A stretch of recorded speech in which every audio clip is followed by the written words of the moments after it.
पहिला महिनवा बहू के लागल ता मुहावा धामक गइले मुहावा धामक गइले हो।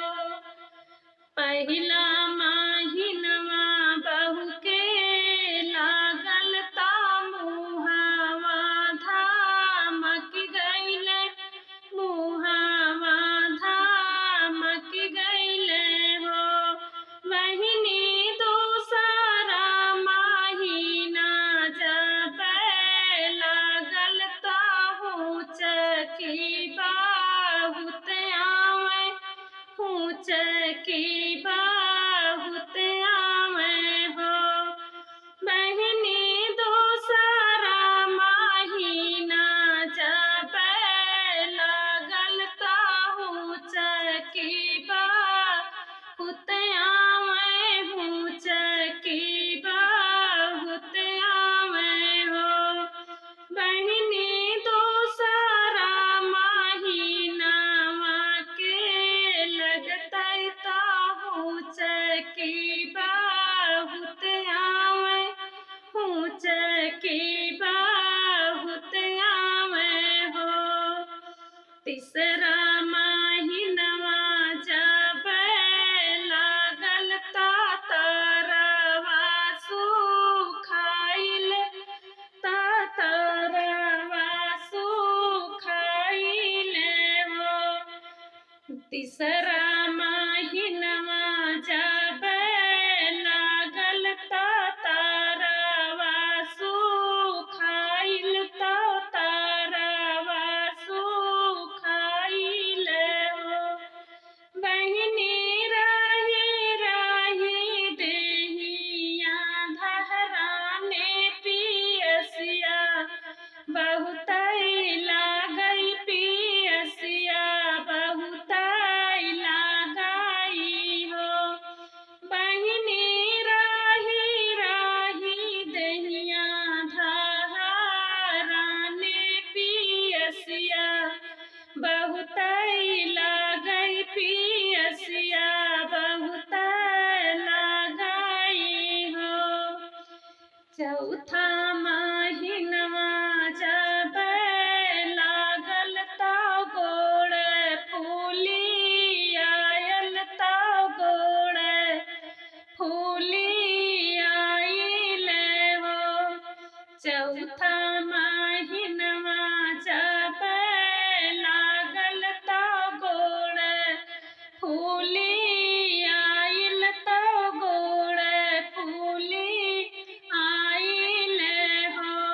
बहिनी निकाहू ना लागे खाना पानी ओ कैया बहुत आवे ओ कैया बहुत आवाई हो। बहिनी निकाहू ना लागे खाना पानी वो कैया बहुत आवे वो कैया बहुत आवाई हो। पाँचवा महीनवा जब लागत ता जीवा पीराय लागल जीवा पीराय लागल हो। पाँचवा महीनवा जब लागल ता जीवा पीराय लागल जीवा पीराय लागल हो। ललना भातवा पियावे हो कैलैया खटैया नीक लागे खटैया नीक लागई हो। ललना भातवा पियावे हो कैया खटैया नीक लागई खटैया नीक लागई हो। ललना रोटियों से आवेला हो कैया खटैया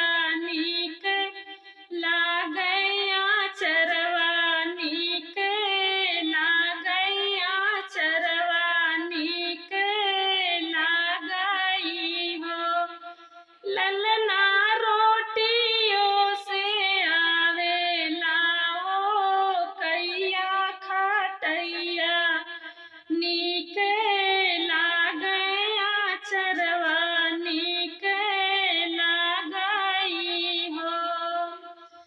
छठवा महीनवा जब लागै तो देहिया दुबराई गईले देहिया दुबराई गईले हो।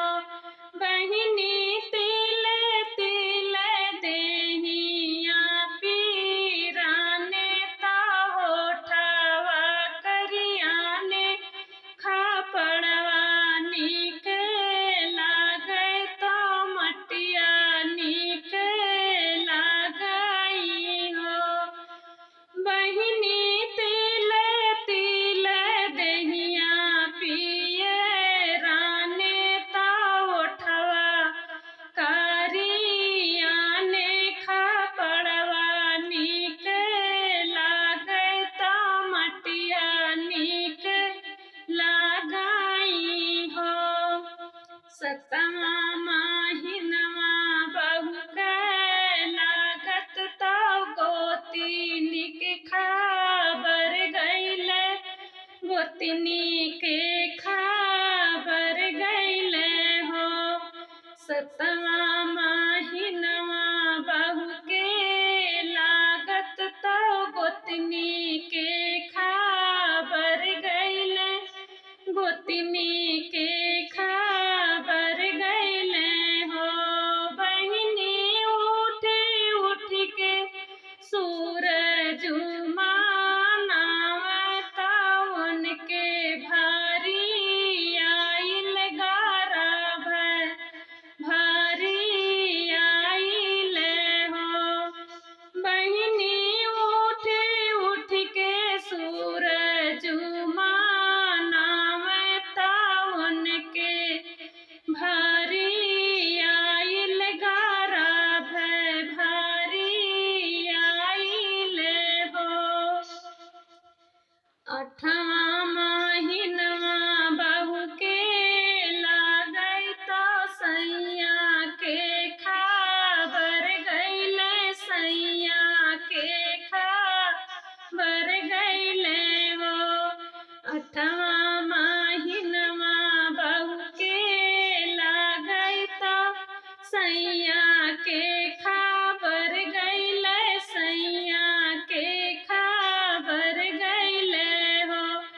बहिनी कहताहू से आऊ तेन साजनवा तो देहिया सोहारऊ तेन तो देहिया सोहारऊ तेन हो। बहिनी कहताहू से आऊ तेन साजनवा तो देहिया सोहारऊ तेन तो देहिया सोहारऊ तेन हो। नववा महीनवा बहू के लागै तो 10 दिन बीत गईले 10 दिन बीत गईले हो। नववा महीनवा बहू के लागै तो 10 दिन बीत गईले 10 दिन बीत गईले हो। ललना 10 दिन जान में हो रिलवा महलिया उजियर भैले महलिया उजियर भैले हो। ललना 10 दिन जान में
धनी धनी ना